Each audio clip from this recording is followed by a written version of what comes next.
Thank you guys very much. It's great to be in Canada. This is my first time up here, and it's beautiful. We talked a lot about different types of programs already, a lot of research, and we're going to kind of switch gears a little bit and talk about some of the great innovative things that we've had the opportunity to do in Winnemucca. I've had the opportunity to work there for 10 years since I was kind of a little bit younger than I am now, and it's a great story. And so if you have any questions, we're going to go through a lot of different things, and it's probably going to look a little bit different than the models that we've talked about in some of our neighboring communities to the north and in other parts of the world. But there's a lot of things that are probably adaptable, or hopefully will get you guys thinking about some of the different alternative ways that we've used paramedics and others in our healthcare system. I think you'll notice that the tone and the theme of ours will be a little bit more revenue driven, which is probably because of the healthcare system that we have in the States. And so with no further ado, we'll get right into this.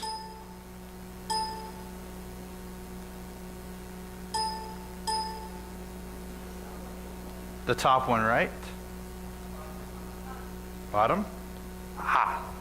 So in addition to myself, my friend and mentor, Pat Songer, is here in the back. He's giving a great lecture tomorrow. But if you have any questions about what we're doing in our approach, please feel free to talk to myself or Pat during the next 2 days. We come from Winnemucca, Nevada, which is in north central Nevada. It's about 2 hours east of Reno and 8 hours north of Las Vegas.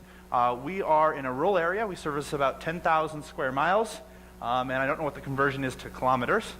We're a critical access hospital, which is a federal designation for hospitals in rural areas. We're 167 miles from the nearest tertiary care area. We provide service to about 20,000 folks. We have a comprehensive history of over 150 years in our community, and my nephew that was just born in Humboldt General Hospital is the 7th generation in my family to be born at this hospital. So a long history kind of personally. We're also a public tax district, so we get a little bit of tax money to support our operation. Originally, our EMS department was a volunteer system, which had a lot of problems from a professional standpoint and the clinical standpoint. This was because that in the United States, volunteer systems, there's some good ones, there's some decent ones, and then there's some ones that are really poor performance. And the reason for that is a lot of them are allowed to run as kind of like social clubs and not really healthcare enterprises, and so their clinical abilities and operating abilities are kind of lacking. And so about 12 years ago, under the direction of our CEO and our EMS chief, Pat Songer, things began to change. And the reason why we wanted change is that in the American rural healthcare settings, we know that folks that live in rural areas have many health disparities compared to the folks in urban areas. They're underserved. Their outcomes for both illness and injury is lacking when it's compared to folks in bigger cities. And so what we wanted to do in our rural area is to bring about positive change and improve the health outcomes of our patients, but we wanted to do it in a very sustainable manner. So we had to change the role of our EMS department, and this is how we get into the development of our community paramedic program and really the integration of EMS in our health system and through our community. So we started with the vision and leadership of Mr. Pat Songer and our CEO, Jim Parrish. We had to bring about a culture change because we were going to have to kind of phase out a volunteer system and really hold them accountable at a new professional level. We had to add services. We had to do this innovatively, understand that we have a very small population, and we had to make it a sustainable, robust healthcare system all at the same time. So as far as the leadership vision and culture being the first step is that we really wanted to move away from being that load and go system that simply operated like a large size taxi service. We wanted to really bring about clinical excellence. So we had to achieve what they call the critical access status for hospitals, which increases our reimbursement from the federal government for Medicare. We had to improve training and education, and we had to make sure that we shifted the culture and that we had to buy-in not only from our leaders and our employees, but also from the community as a whole. We had to change the role, and anyone who's been in The paramedic services, while knows that sometimes change is the hardest thing, and we've heard about that from a number of presenters today, but we wanted to bring about positive change, and we wanted to get the buy-in. And it's a great quote from a lady that worked in the U.S. Navy, but very, very true, that the most dangerous saying in the English language is that we've always done it that way. And when you're working with volunteers that have done it for 30 years in a social organization, that couldn't be further from the truth. So moving forward, we wanted to start the conversation. We had to engage all stakeholders, just like many of you guys have talked about. There was a number of different folks that were interested in what we were doing. They were impacted, and we had to seek expert advice. We had to look to colleagues like Mr. Wingrove and others throughout the country and really throughout the world like we are today, and find out what are people doing and how can we replicate certain services into our area. We had to build a foundation of excellence. We had to raise the bar, and we couldn't just tell people we were the best. We had to be able to prove it. So going back to some of the other things that we heard earlier today about being able to prove it through data, we had to make sure that we had the ability to show that evidence. So not only did we want to improve EMS, we also wanted to improve the health of our entire community, but we also wanted to improve the capacity and effectiveness of our entire hospital system. And EMS was really a good place to start, and some of the things that we talked about today continue in different departments throughout our hospital in different areas of our community. But EMS made a lot of sense for us because we're a hospital-owned ambulance service, and so people recognize our ambulances, they recognize the paramedics in the community, not just as paramedics, but also as kind of the liaisons to the healthcare system, to your doctor.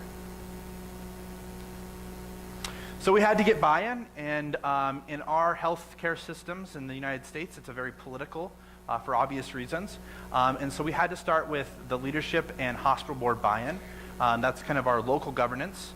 And then we had to get buy-in from different leaders throughout the community, as well as our existing volunteers and employees. Then, although we wanted to shift them, we couldn't just disenfranchise them and says, we're better out without you. So we had to get that cultural buy-in at different levels. And what I'll say about this is that we kind of had to, play the political game. We had to understand how politics worked in our community and not just think that we knew how things work. We had to understand what was important to the different stakeholders and work with them to improve their services or their organizations while simultaneously strengthening ours. So what did we do to make the changes? We've heard a lot of stories about great organizations that are adding community paramedicine or adding programs, but really what we had is what many American EMS or paramedic systems have today, is that they're not on the verge of doing something new and great like community paramedicine. They're on the verge of closing and not being able to add service. So we had to kind of take an even bigger step forward. So we had to have multi-agency coordination. We had to work with the public in outreach and education. We had to get buy-in at, again, a number of different levels. And then we had to add services because we knew that if our current revenues and reimbursements stayed the same, we wouldn't be able to sustain all of this growth. So what we're going to do now is kind of look how we expanded our system to do a lot of different things in our community. And then we're going to look at how we integrated back into the health system, which was a benefit for us given the type of hospital we are.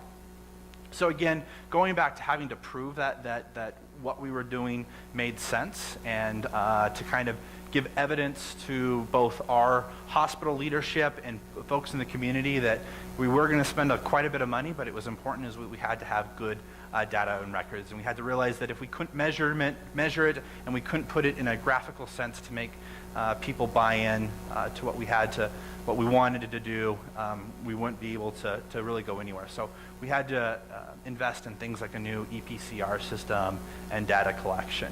We had to expand from just being a small little volunteer service that was supported by 2 or 3 full-time paramedics to really a large, robust system of medical professionals and primary care paramedics, as well as intermediate and advanced and extended care paramedics. And so what we do is we have a casual call roster as well as a full-time roster. And the casual call folks support when we have high call volumes or long-distance transfers.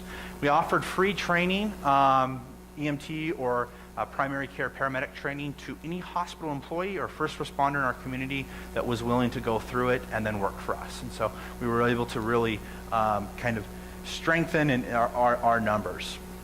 And then we had to integrate and share our paramedics not only with the hospital that we work for or that we work under, but with different folks and different organizations, and you'll see how we did that.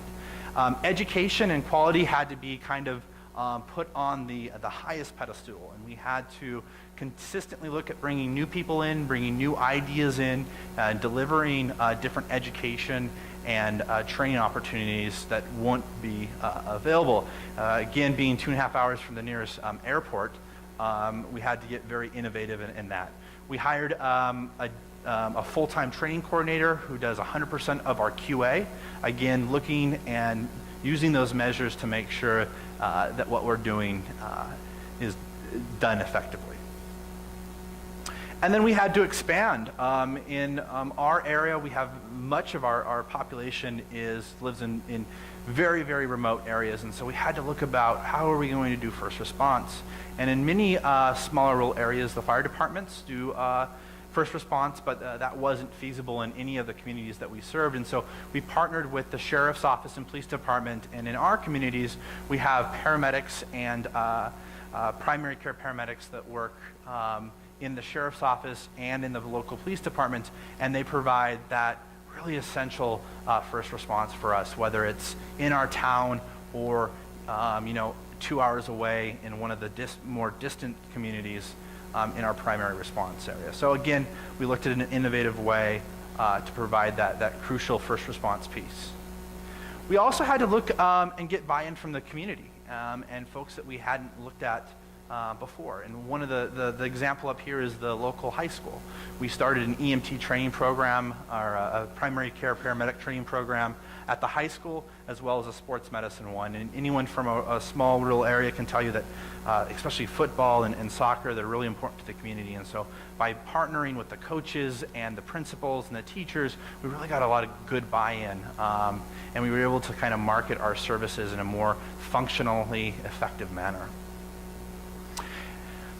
One of the key pieces to being able to build this robust paramedic service was, again, the revenues. And we, for years, had to use air transport services out of Reno, which is 167 miles from where we're at. And we were doing about 200 transports a year. And so really we were just, we'd call them in, these patients would be flown out, and we would lose those billables or those revenues. And so we added an interfacility transport program about 8 to 9 years ago.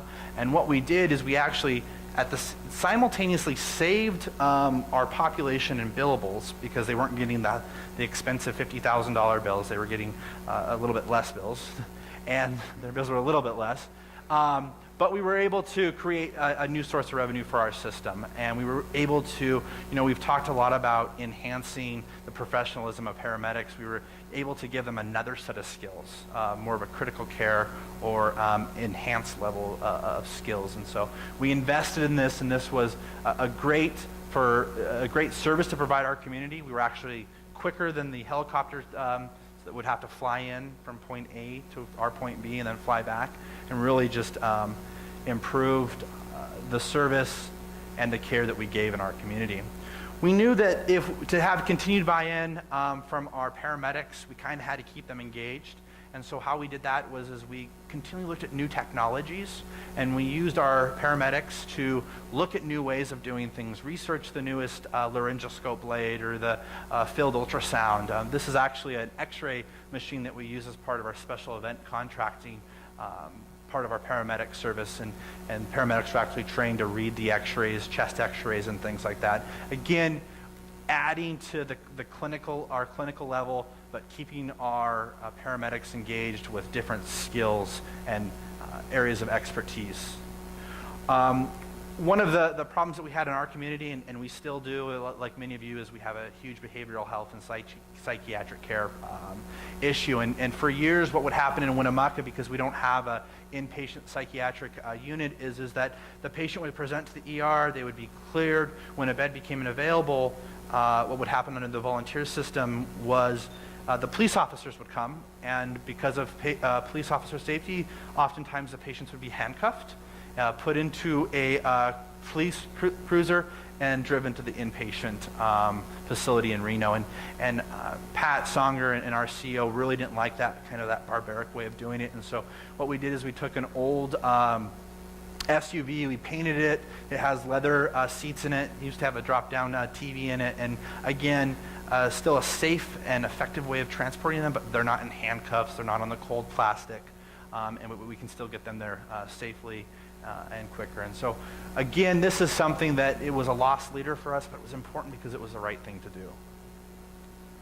Also, we had to get into the rescue business because we cover a number of different fire districts or counties that have different fire departments, and some are volunteer, some are non-existent.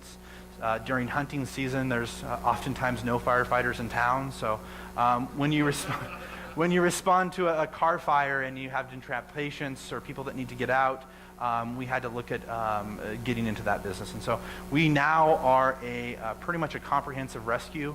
As long as it's not in fire in a number of small cities or small towns that actually have fire departments that respond, we do all of it, from extrication to, this is actually a CAF system that we have where we can actually fight car fires like this one on the side of the road in Nowhere, Nevada. But we do rope rescues and hazmat and different things like that. And so again, keeping our paramedics and other professionals engaged.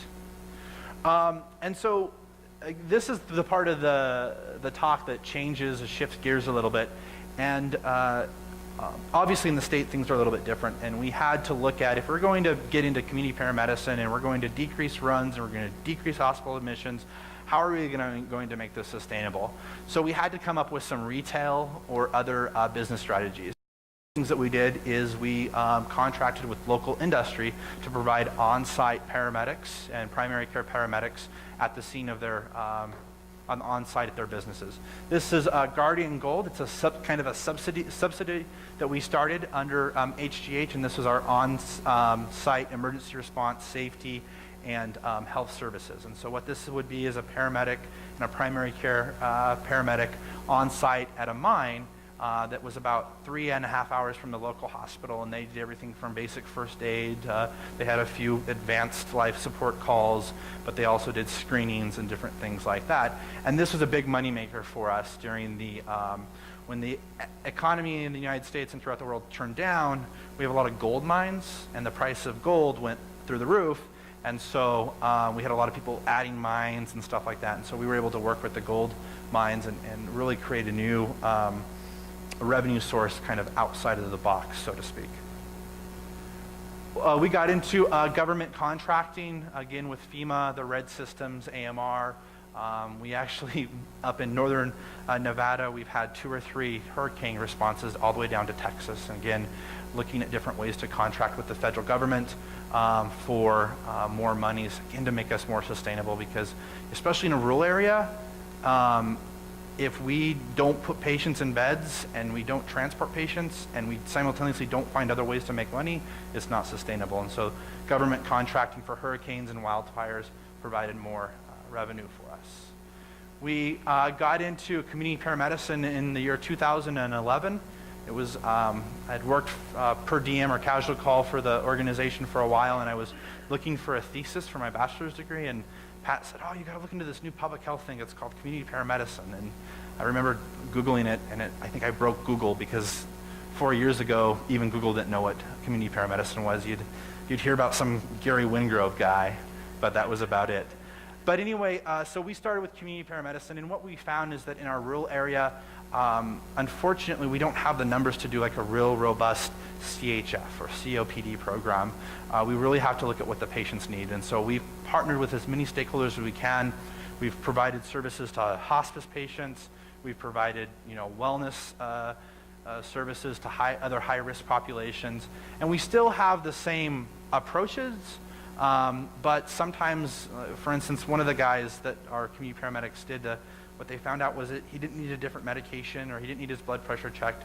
He needed linoleum so that his little rascal wheelchair could get around his house. And so sometimes it's not, a big clinical intervention, it's something smaller. And so that's kind of, we focused on many different aspects when it comes to community paramedicine. We expanded, again, looking for other revenue sites. We started a special event contracting. We have a number of large special events, concerts. I'm sure each of you guys have something like this in your community, whether it's a rodeo, country music festival, EDM festival, and they all needed medical services. And so we found some really ambitious young doctors, and we created the first of its type, an EMS-driven special event medical operation. We were lucky and fortunate enough to have the Burning Man contract for 4 years, which I think a few of you guys were able to participate in Reno 2 years ago. We continue to do a number of raves and country music festivals. Again, a new revenue source, and probably the best way to engage your employees by telling them, you gotta come see, so-and-so, or you gotta go hang out at this so-and-so rave. So. We continue to look at our different strategies. Just this past month, we've added Square. So, and people will go, wow, what are you guys doing with Square?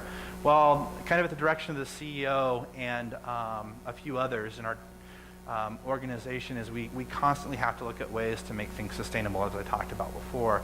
And so we will sell you anything from a ground membership. We will sell you our ground membership. We will sell you a CPR class, first aid class, if it's required for your employment.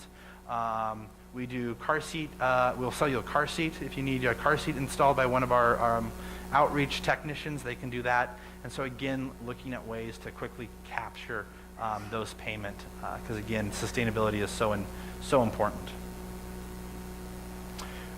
This past year, another great success for our service was we got into the AIR program. And again, before you go, well, but you said you're doing great things with ground transport, and ground transport was really important. But when you look at being a 2.5-hour drive one way from a cath lab or a trauma center or a primary stroke center, what we knew is we needed to get our patients quicker to these centers if we wanted to be able to deliver the best outcome possible. And so we worked with a company and an aviation provider, and we were able to provide the first of its type critical access hospital, or rural-based hospital AIR program in Winnemucca, Nevada. And so what we do is we provide the paramedic and the nurse and the medical direction and kind of all of the clinical and operational oversight, and then a third party provides the aircraft.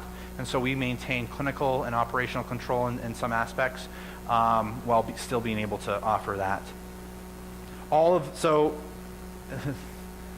The Canadians and others will kind of laugh because this is a big deal for us in America. So in the 3 counties that we serve, the entire counties have memberships that were purchased by the county commissioners in each of the communities, and then our hospital board. And so nobody gets a balanced bill. So we bill their insurance. If they don't have insurance, we don't bill them. But it's a really good benefit for the community, because the unfortunate part about the United States is you get hit by a car, and then you get a $50,000 bill sometimes. And so that won't happen in our community with our program.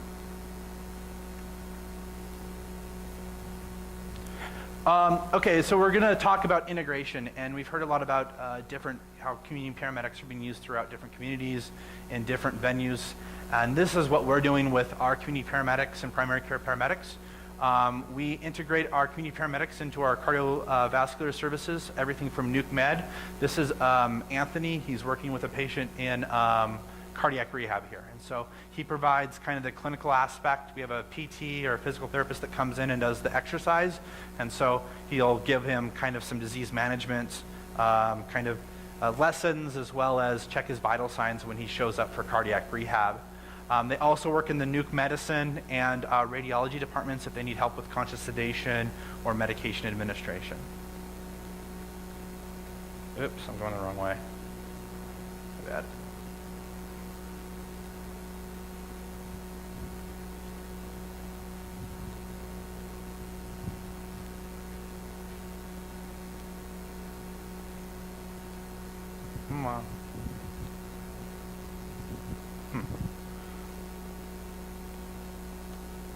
like froze? Probably.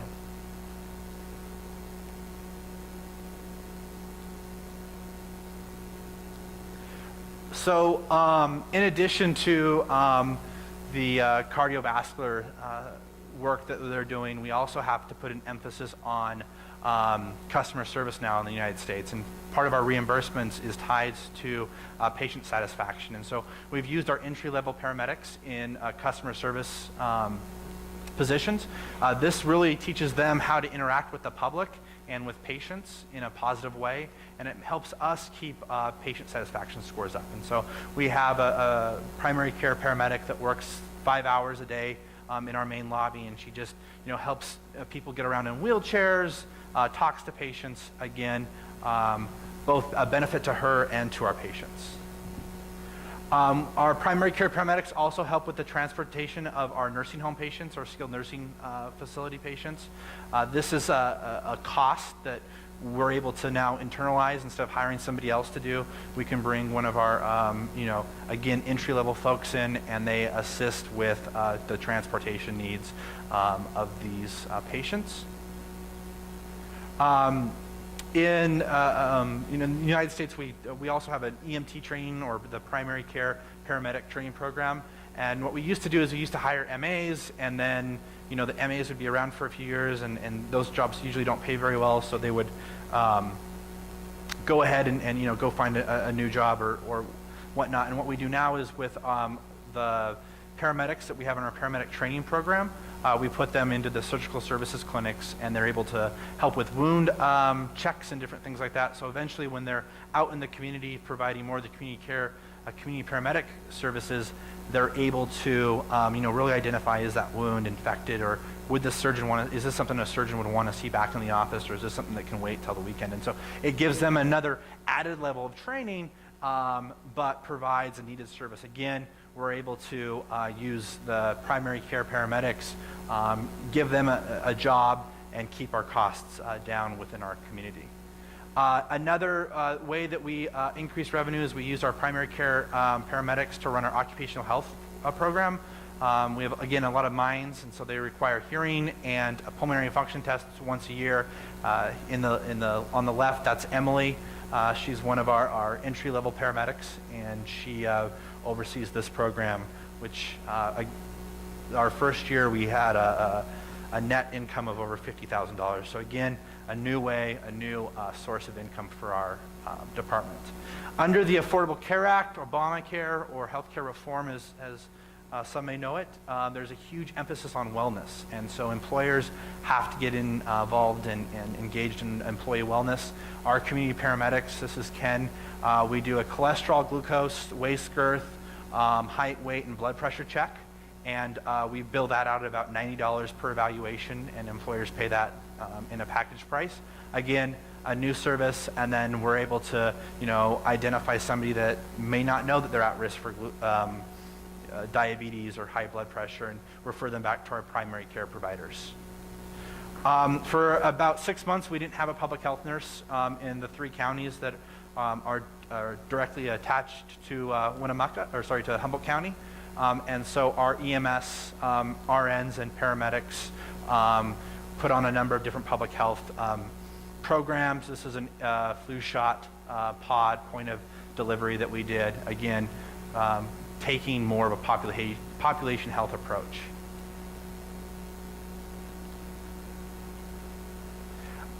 We also, after we started our AIR program, we had a need for dispatchers, but we wanted to do this a little bit differently.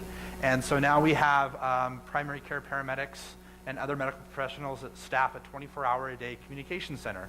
And we're starting next month to get into the home monitoring business. And so whether it's just the little lanyards that grandma or grandpa can push when they fall, we're also looking at doing for heart failure patients, weights that we can electronically watch from our communication center.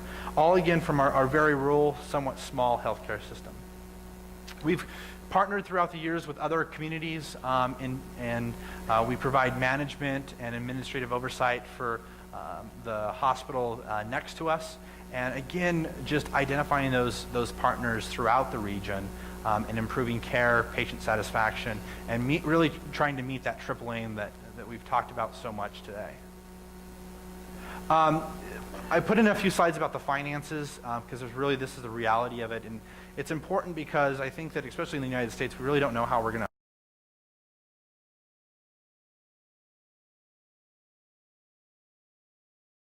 and we get cost-based reimbursement for our Medicare population, which is those 65 and older, and we get 101% of reimbursement. And so this is really beneficial to rural hospitals like us, but it might be something that community paramedicine programs look at maybe soliciting.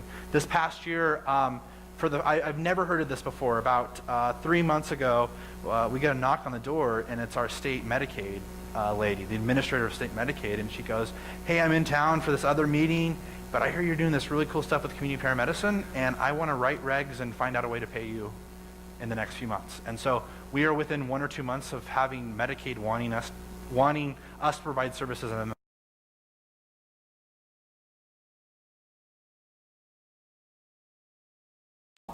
because we're a hospital with a rural ambulance service, we get cost-based reimbursement for many of our ambulance related expenses. And so again, something that we might look at as a community as a model for reimbursement, especially in the States. Policy and politics will always be there. There are always hurdles that we have to get over. All I can say is that even with my limited experience in this very rewarding field is that, these are challenges worth taking on. And the more that you can provide as far as services or the more that you can do for others, whether it's health stakeholders or non-health stakeholders in your communities, will just allow you to kind of get over those political hurdles. Again, this all focuses on the triple aim, and it's something that we teach our employees and our leaders each and every day. And we've actually adopted the quadruple aim, which adds readiness, because in our community, we have to, just like each of you guys, be ready for things. And that goes not just for the paramedic services, but also for the hospital itself. And so, again, another important part of that. And we really try to focus on that in any of these different programs that we do, or anytime that we integrate a paramedic. The role is changing. We have to continually look for ways to enhance the professionalism of our industry of paramedics or whomever's working in it. We're bringing on nurses and different things like that. This is something that has to happen from the top down. But we also have to make sure that our communities understand what we do each and every day and how that might change and how that benefits them as a whole. So looking forward, we continue to look for new important partnerships, whether that is to improve the health of our communities and our patients, or to improve our financial performance or our bottom line. Because again, something that we don't look at is that financial component, which is so important, at least as it is in our system. And we want to invest, adapt, and innovate continually. And this isn't, community paramedicine should not be looked at as an event. Just like EMS, it's not an event, it has to be a continual conversation. How do we continually meet those gaps in care? So basically, because of some of the stuff that we've done with our EMS system, is it has kind of had a trickle-down effect in our community, and we've really been able to go from just a Band-Aid station of a hospital to a very diversified and comprehensive health system. And the reason that these slides are in here is that almost every one of these different departments in our health system is supported by a community paramedic in some way. Whether it's going out and checking a blood pressure or checking a wound for a primary care provider, or it's driving the wheelchair van for the skilled nursing facility, or doing cardiac rehab. Without this important link back to the EMS and the community paramedic services that we provide, many of these services that we do provide in our health system wouldn't be possible. And we truly are a diversified health system. I put these in here mainly because most of the time when we give this lecture, it's to more hospital oriented folks, but we've been able to, for our organization, alleviate all of our long-term debt. And so these things that we've done to be sustainable are truly working. We've increased our net assets, and so from a financial side of things or an operating side of things, a business perspective, we're doing well. And I think that the reason why this is important is it's important to keep all these things in mind, because at the end of the day, you have to be financially a steward of finances, but also it can be done. You can be both clinically successful and financially successful and sustainable over the long term.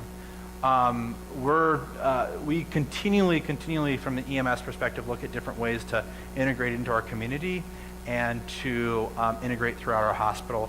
Our hospital is going through a huge expansion right now, and I know that whether it's surgery or OB or memory care, our community paramedics will play a very important role in our health system as it continues to change. So the thing is that, and it's kind of what I ask and tell people at this point in the presentation is that just consider how, whether you're a hospital administrator or a paramedic or a paramedic service administrator, how can EMS be used innovatively? And consider changing the role of EMS in a manner that is sustainable and improves patient outcome. And then for you, because obviously this group is mostly community paramedics, but there might be a few others out there that I know is that I often ask what's the difference between engagement and participation, and the answer to that is that, for instance, I think we had chicken. I'm sorry. This morning I had bacon for, not chicken, I had bacon for breakfast, and I had eggs. And I can tell you that the chicken definitely participated, but the pig was definitely a lot more engaged in my breakfast. And I bring that up because we can't just, whether you're a paramedic, you can't just participate in the health system. And if you're a health system administrator, you can't just participate with EMS. We really need to be engaged with each other, and it goes both ways. And so please, the one thing that I can say, working on the healthcare side of things or in the health administrative side of things and coming from the EMS side of things, is that I think that we can all become more integrated and more engaged in each other. So thank you very much. The objective today was to, I didn't want to stand up here and tell you guys need to be doing this, but just to give you a different idea, of different approach of how we're using community paramedics and other level of paramedics throughout our entire health system. Again, thank you very much to each of you guys for listening to me this afternoon, and any questions you may have, myself or Pat can answer those.